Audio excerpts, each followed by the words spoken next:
Today we are going to start part 6, chapter 2, part 6. Now we start about Marathas. देखो अंग्रेजों ने बहुत सारी लड़ाइयाँ की. अब आती है मराठा थी, वो पुणे की साइड, इधर की साइड थी, और मराठा बहुत ही पावरफुल थे. मराठों की देखो कहानी बता देती हूँ आपको. ये बहुत सारे स्टेट्स में डिवाइड थे. मराठा जो थे वो रूल करना चाहते थे दिल्ली सल्तनत पर, लेकिन दिल्ली में वो रूल नहीं कर पाए. अंग्रेजों से लड़ाई करते हुए मराठा हार जाते हैं. ठीक है, अब बताती हूँ. From the late 18th century, 18वीं सदी के आखिर से the company also sought the curb and eventually destroyed the Marathas power. Company ने, कर्ब होता है नियंत्रण कर लेना, इवेंचुअली डिस्ट्रॉयड मराठास पावर. अब वो मराठा की पावर को खत्म करने की सोचने लगी. With their defeat in the third battle of Panipat in 1761, underline this line, 1761 में पानीपत की तीसरी लड़ाई के हार के बाद the Marathas dream ruling from the Delhi was shattered. मराठाओं का जो सपना था दिल्ली पर रूल करना, वो शैटर्ड, वो चकनाचूर हो गया. आगे देखो, they were divided into many states under different chiefs. Maratha थे वो डिवाइड थे अंडर मैनी स्टेट्स, बहुत सारे उनके स्टेट्स थे, और किन के अंडर में थे लोग? सरदार के अंडर में थे. चीफ्स इनके कहते थे सरदार. Belonging to dynasties such as, अब ये डायनेस्टीज कौन सी थी? सिंधिया, होलकर, गायकवाड़ एंड भोसले, ये थी. ठीक है, अंडरलाइन कर लो इन चारों को. These chiefs were held confederacy. Confederacy क्या होता है? राज्यमंडल बोलते हैं जिसको. हिंदी में लिख लो इसका, राज्यमंडल. अंडर ए पेशवा, किसके अंडर में थे? सारे पेशवा के अंडर में थे. Who become it's effective military, जो पेशवा थे वो एक जो पेशवा थे वो सर्वोच्च मंत्री माना जाते थे मराठाओं में, principal minister. Who become effective military administrator head based in Pune. ये क्या थे? राज्यमंडल का सैनिक और प्रशासकीय प्रमुख होता था पेशवा, जो कहाँ रहता था? पुणे में रहता था. आगे देखो, महादजी सिंधिया, नाना पाड़नीस, सॉरी इसका है नाना फडनीस है. नाना फडनीस जो थे वर टू फेमस मराठा सोल्जर. ये फेमस मराठा सोल्जर थे. स्टेटमेंट्स यानी पॉलिटिक्स में भी रुचि रखते थे of the late 18th century के दौरान. The Maratha were subdued in a series of wars. Maratha जो थे वो एक के बाद एक कई युद्धों में कंपनी ने मराठाओं को, अब देखो, घुटने टेकने पर मजबूर कर दिया. अब कंपनी ने इतने युद्ध किए मराठाओं के साथ कि मराठा क्या है, घुटने टेकने पर मजबूर हो गए थे. यद्यपि ऑल्दो मराठा थे वो पावरफुल थे. The Maratha subdued in a series wars. In the first war ended 1782. अब देखो, पहला जो वार है, ये पूरा पैराग्राफ आप अंडरलाइन करोगे, 1782 में हुआ विद द ट्रीटी ऑफ सालाभाई. इसमें एक संधि होती है जिसे बोलते हैं सालाभाई की संधि. इस सालाभाई की संधि के साथ खत्म हुआ. There was no clear victor. इसमें कोई भी विजय नहीं हुआ. The second Anglo Maratha war. अब दूसरा युद्ध हुआ मराठाओं के साथ 1803 से 1802 1803 टू 05, यानी 1803 से 1805 के दौरान हुआ. Was for different fronts. अब ये देखो, युद्ध जो दूसरा अंग्रेज मराठा युद्ध हुआ, ये कई मोर्चों पर लड़ा गया. और इसका देखो, resulting in the British gaining Odisha. और इसका रिजल्ट क्या हुआ इन मराठाओं के युद्ध का? मराठा और अंग्रेजों के युद्ध का इसका नतीजा ये हुआ कि उड़ीसा और यमुना के उत्तर में स्थित आगरा व दिल्ली कई भूभाग अंग्रेजों के कब्जे में आ गए. Odisha and the territories of north of Yamuna river including Agra, Delhi, ये किनके अंडर में आ गए? अंग्रेजों के अंडर में आ जाते हैं. फाइनली क्या होता है? Third Anglo Maratha war 1817 to 19, 1817 से 1819 के दौरान तीसरा मराठा युद्ध हुआ. इनमें देखो, तीसरे अंग्रेज मराठा युद्ध में मराठाओं की जो ताकत को पूरी तरह कुचल दिया गया. तीसरा जब युद्ध हुआ, क्रस्ट मराठास पावर, तो मराठाओं की ताकत को पूरी तरह कुचल दिया. क्रस्ट होता है कुचल देना, तीसरे युद्ध के दौरान. नेक्स्ट देखो, the Peshwa was remote sent away Bithoor near Kanpur with a pension. अब जो मराठाओं का पेशवा था, पेशवा को पुणे से हटाकर कानपुर के पास बिठूर में पेंशन पर भेज दिया गया. ऐसे कहा कि आपको पेंशन दे दी जाएगी, आप यहाँ से हट जाओ. लास्ट देखो, the company now had completed control over the territories south of the Vindhyas. अब देखो, अब विंध्य के दक्षिण में स्थित पूरे भूभाग पर कंपनी का नियंत्रण हो जाता है, कंपनी अपने अंडर कंट्रोल इसको ले लेती है। नेक्स्ट देखो, the claim of paramountcy. Paramountcy होता है बेटा सर्वोच्चता को शो करना। कंपनी मानती थी कि हम लोग सर्वोच्च हैं, सबसे ऊंचे हैं, इसमें उसको बोलते हैं सर्वोच्चता का दावा। ठीक है, it is clear the above that from the early 19th century the company pursued on aggressive policy of territorial expansion. अब देखो कंपनी ने क्या किया, उपरोक्त विवरण से स्पष्ट है कि 19वीं सदी के शुरुआत से कंपनी ने क्षेत्रीय विस्तार की आक्रामक नीति पर चल पड़ी। क्षेत्रीय विस्तार होता है बहुत ज्यादा विस्तार करना, एक्सपेंशन का मीनिंग लिखो विस्तार, टेरिटोरियल होता है क्षेत्रीय विस्तार की, अग्रेसिव होता है बहुत अग्रेसिव नीति पर चल पड़ी कंपनी। स्टूडेंट्स आप इस पैराग्राफ को, ऊपर वाले पैराग्राफ को पूरा ही अंडरलाइन कर लो यहाँ तक, पावर तक, 10 से लेके पावर तक। और नेक्स्ट देखो, पानीपत की लड़ाई, तीसरी लड़ाई कब हुई, उस पूरी लाइन को आप अंडरलाइन करोगे। नेक्स्ट देखो, under Lord Hastings governor general. Lord Hastings कौन थे, गवर्नर जनरल थे, अंडरलाइन करेंगे। और ये कब थे, इनका डेट्स पूछी जाती है 1813 से 1823 के दौरान। ये कौन थे, ये लॉर्ड हेस्टिंग थे, गवर्नर जनरल थे। इनके नेतृत्व में देखो a new policy of paramountcy was initiated. इनके नेतृत्व में सर्वोच्चता की पॉलिसी स्टार्ट कर दी जाती है। अंडर से लेकर आप इनिशिएटेड तक अंडरलाइन कीजिए। Now the company claim that it's authority Paramount और सुप्रीम। अब देखो कंपनी क्या मानने लगी, कंपनी का दावा है कि उसकी सत्ता सर्वोच्च है, इसलिए वह भारतीय राज्यों से ऊपर है। कंपनी मानती थी जो इंडिया के स्टेट्स है, कंपनी उन स्टेट्स से ऊपर है, अपनी सर्वोच्चता का दावा कर रही थी company. Hence its power was greater than Indian states. Indian state से पावरफुल ज़्यादा कंपनी है। In order to protect its interest it was justified annexing और थ्रेटनिंग। इनैक्सिंग होता है बेटा अधिग्रहण कर लेना, थ्रेटनिंग होता है धमकी। To annex any Indian kingdom, annex होता है वही अधिग्रहण कर लेना।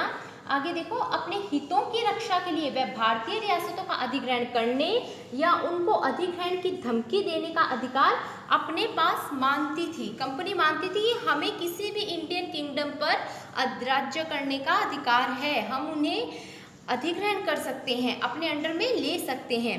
बेटा राइट इट्स मीनिंग, आप मीनिंग लिखोगे इनके। This view continue to guide later British policies as well. और ये व्यू जो था, यह सोच बाद में भी अंग्रेजों की नीतियों में दिखाई देती थी। देखो नेक्स्ट में आपको 1857 की जो रेवोल्यूशंस होता है उसमें आपको बताया जाएगा। This process however did not go unchallenged, लेकिन यह प्रक्रिया बेरोक टोक नहीं चली।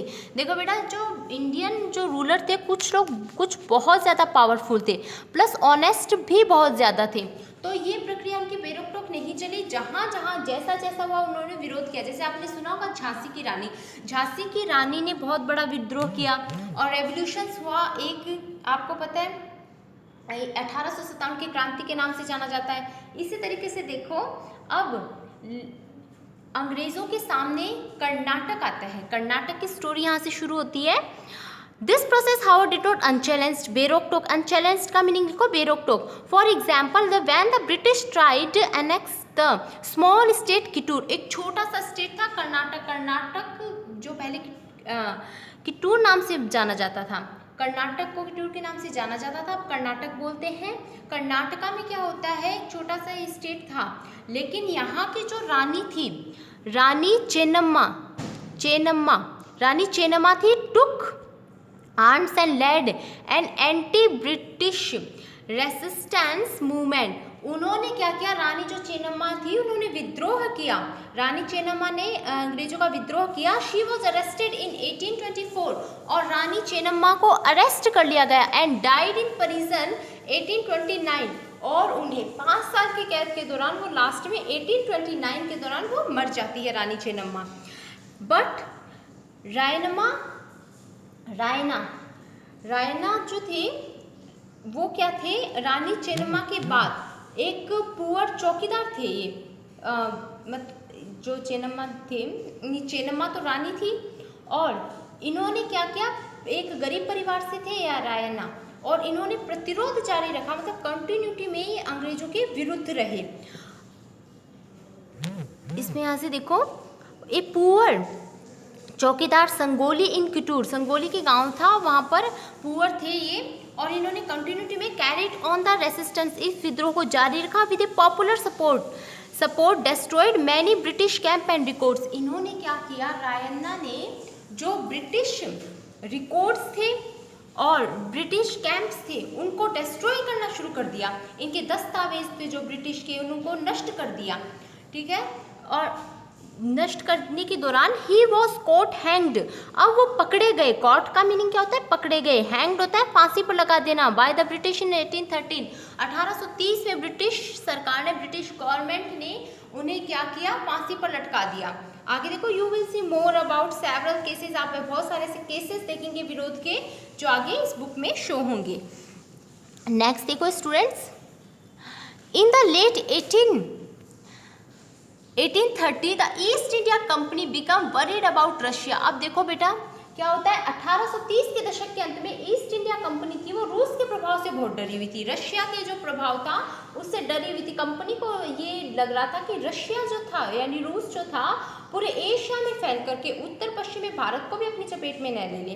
रशिया जो था वो फैल रहा था, तो उसे लगा कि जो मैं रूल इंडिया पे कर रहा हूँ वो रशिया न ले ले उसको। देखो, in the late 1830 East India Company become worried about Russia, Russia से वरीड थी वो। It imagine that Russia might expand across Asia enter the India, Asia को क्रॉस करके इंडिया में आ सकती है from the north west, driven by this fear, इसी फियर के चलते हुए, ड्राइवन बाय दिस फियर का मीनिंग क्या होता है, इसी फियर के, इसी डर के चलते हुए अंग्रेज अब क्या करने लगे, उत्तर पश्चिमी जो भारत था, the British now wanted to secure their control north west, उत्तर पश्चिम भारत को कंट्रोल करना शुरू कर दिया। बेटा आपका जो पीछे वाला पैराग्राफ आप उसको भी अंडरलाइन करेंगे, और जितने भी सन वाले जो डेट्स वाले होती है लाइन्स, आप उन्हें अंडरलाइन करें। नॉर्थ वेस्ट में कंट्रोल करना शुरू कर दिया। दे फोर्ट प्रोलॉन्ग्ड, प्रोलॉन्ग्ड होता है काफ़ी लंबा, प्रोलॉन्ग्ड का मीनिंग लिखो काफ़ी लंबा, वार का मीनिंग होता है युद्ध, विद अफगानिस्तान बिटवीन 1838 टू 1842। अब देखो उत्तर पश्चिम भारत पर भी अपना नियंत्रण करना चाहते थे। अब 1838 से 1842 के बीच अफगानिस्तान के साथ एक लंबी लड़ाई लड़ी उन्होंने, वहाँ अप्रत्यक्ष कंपनी के शासन को स्थापित कर लिया गया। And establish the taken over 1843 next in line. देखो इस दौरान कंपनी ने क्या किया, एक लंबी लड़ाई लड़ करके और अफगानिस्तान के साथ लंबी लड़ाई लड़ी और वहाँ पर अप्रत्यक्ष रूप से और कंपनी को शासन स्थापित कर दिया। नेक्स्ट देखो, an established indirect company rule there, Sindh was taken over in 1843, 1843 में सिंध को अपने कब्जे में ले लिया।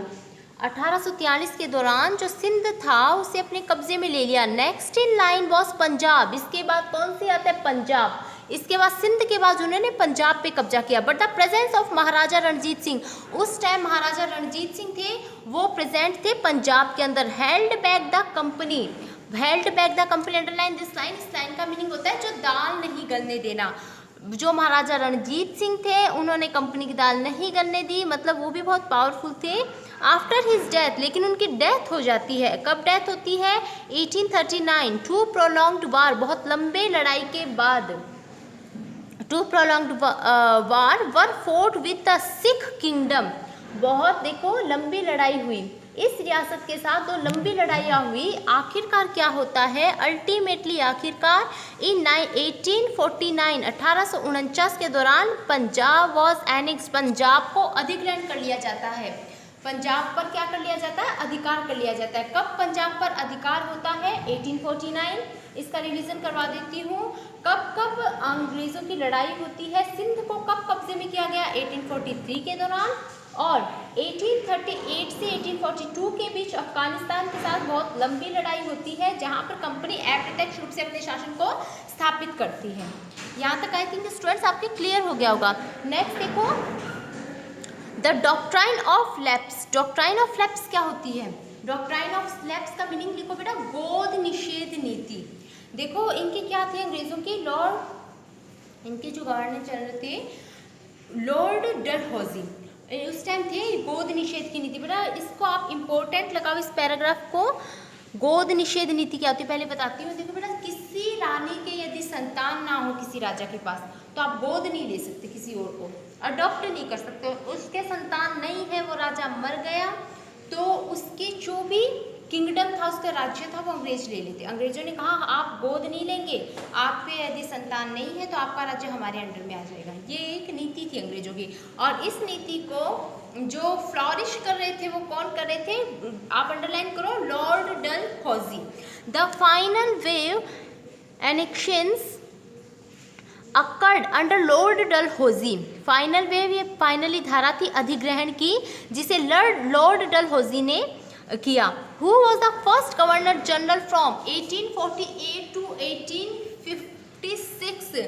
ये फर्स्ट गवर्नर जनरल थे, फर्स्ट जो गवर्नर जनरल थे ये 1848 से 1856 के बीच गवर्नर जनरल बने थे। लॉर्ड डलहौजी के शासनकाल में ये नीति चली, गोद निषेध नीति चली उनके।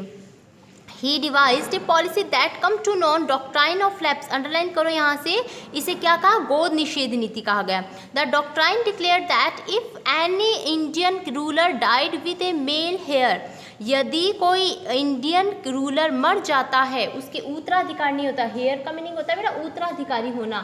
किसी शासक की मृत्यु हो जाती है, उसका कोई पुरुष वारिश नहीं है, तो उस रियासत को हड़प कर लिया जाएगा।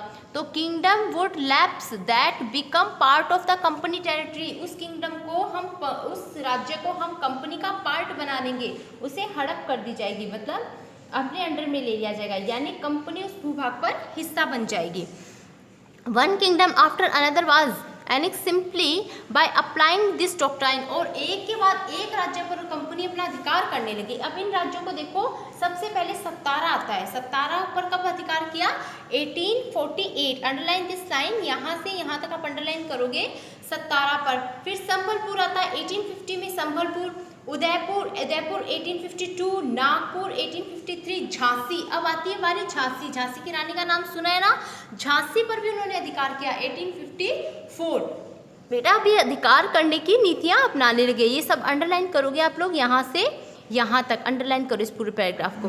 फाइनली 1856। अब देखो आखिरकार 1856 की बात है, कंपनी ने अवध पर भी अपना नियंत्रण किया। देखो The company also took over Awadh. This time British and had added argument। उस टाइम देखो कंपनी ने क्या किया? अवध के नवाब पर एक आरोप लगाया कि अवध के जो नवाब थे अच्छी तरीके से प्रशासन नहीं चला पा रहे, इसीलिए तो हम लोग अवध पर भी अपना अधिकार कर रहे हैं। अब लोगों को लगा कि हमारे नवाब बहुत अच्छे हैं और कंपनी ऐसा कर रही है, तो सब में गुस्सा आ गया। इसी कारण बेटा 1857 का रेवोल्यूशन होता है। Finally in 1856 the company also took over Awadh. This time British had an added argument. British लोगों ने आर्ग्यूमेंट किया, आरोप लगाया एक। दे सेड, उन्होंने कहा, दे वर ऑब्लाइज्ड बाय ड्यूटी, वे कर्तव्य से बंधे हुए हैं। ब्रिटिश लोगों ने कहा हम तो कर्तव्य का पालन कर रहे हैं, कर्तव्य से बंधे हुए हैं। To take over Awadh, Awadh को हम टेक ओवर करेंगे, अपने अंडर में लेंगे। In order to free people, और लोगों को फ्री करना चाहते हैं। मिस गवर्नमेंट, कुशासन। मिस गवर्नमेंट होता है कुशासन। अवध का जो कुशासन, अवध के नवाब जो कुशासन कर रहे हैं, उससे फ्री करना चाहते हैं लोगों को। Of the nawab addressed by humiliating, humiliating होता है अपमानित करना। Way in which nawab was disposed, deposed होता है निकाल देना। The people of Awadh joined the great revolt that broke out in 1857।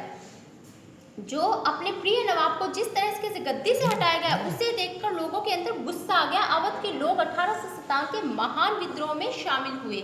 इतनी सारी अंग्रेजों ने नीतियां अपना ली, इतना परेशान करने लगे और लोगों पर अपना कंट्रोल करने लगे। टेरिटोरियल एरिया अपना बढ़ा लिया, एक्सपेंशन में ले लिया, तो लोग इससे परेशान हो गए। और क्या होता है 1857 की रेवोल्यूशंस होती है। ठीक है, नेक्स्ट देखो स्टूडेंट्स, अब आपको एक एरिया दिया गया है। देखो स्टूडेंट, मैं आपको फर्स्ट मैप समझाती हूँ। Area under the British rule, देखो बेटा जो येलो कलर का जो एरिया है ना, इसमें येलो दिया गया है, वो ब्रिटिश रूल के अंडर में, मतलब ब्रिटिश लोगों ने इस पे अधिकार कर लिया। कहाँ कहाँ किया? बनारस पे कर दिया, कलकत्ता पे कर दिया, ये छोटे छोटे जो है इन पे अधिकार कर लिया। और जो एरिया रेड कलर में है, area not under British rule, वो नो ब्रिटिश रूल के अंडर में नहीं है। ये 1797 की बात है। 1840 के दौरान देखो क्या होता है, जो under area under British rule, जो एरिया ब्रिटिश रूल के अंडर में है, देखो लखनऊ है, बनारस है, कलकत्ता है, और इधर से देखो बॉम्बे भारत, ये हिस्सा जो है यहाँ से, और ये येलो कलर में है, ये ब्रिटिश रूल ने अपने अंडर में कर लिया, और रेड कलर का वो अंडर में नहीं है। अब देखो 1857 के दौरान कितना चेंज हो जाता है। लाहौर, दिल्ली, लखनऊ का ये हिस्सा, बनारस, कलकत्ता, फिर देखो यहाँ ये महाराष्ट्र की साइड, और मैसूर, मद्रास, यहाँ ये हिस्सा, ये सारा कंपनी ने अपने अंडर में ले लिया। और 1857 के दौरान आप हमारा रेवोल्यूशन स्टार्ट हो जाता है। I think students today is sufficient, आपको समझ में आ गया होगा। ठीक है, राइट इट्स ग्लॉसरी, आप इसके मीनिंग लिखोगे। Okay, thank you very much.